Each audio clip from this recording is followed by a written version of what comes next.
mga Kapinoy, welcome po sa ating YouTube channel. Yan, breaking news po tayo mga Kapinoy, no? Yan, itong si Congressman Teves ay nahuli na po sa Timor-Leste, no? Kaya yun po ang ating update ngayon. Dahil po ay ito po yung request ng DOJ na ipapahuli doon sa Interpol, no? Itong si Congressman Teves. Kaya yun guys, kapapasok lang na balita, Congressman Teves ay nahuli na sa Timor-Leste. Yun po ang update natin ngayon. Kaya panoorin po natin guys ang itong video, no? Yun po ang akto, no, sa paghuli po sa kanya doon sa Timor-Leste. Watch this video guys. Ay nakita silang litrato online ng pagdakip kay Teves.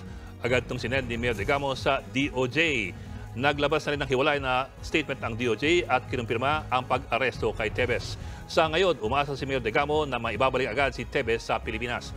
Higit isang taon nang nasa ibang bansa ang dating kongresista. Si Teves ang tinuturong mastermind sa pagpatay sa mister ni Mayor Digamo na si dating Negros Oriental Governor Roel Digamo at siyam na iba pa. Tinanggi po yan ng dating kongresista. Kamakailan lamang lang may sama si Teves sa red notice ng Interpol. Nagsisilbi itong pakiusap sa mga bansa na hulihin ang dating mambabatas. The picture that shows Arnie, I think he was practicing golf or what. Talagang surrounded by police officer doon sa picture, parang nakaka-relieve po talaga. Lalo-lalo na po if he will be behind bars. We would like to see him behind. Yun po guys, no? Yan ang ating update ngayon. Thank you so much at maraming salamat po sa inyong walang sawang suporta.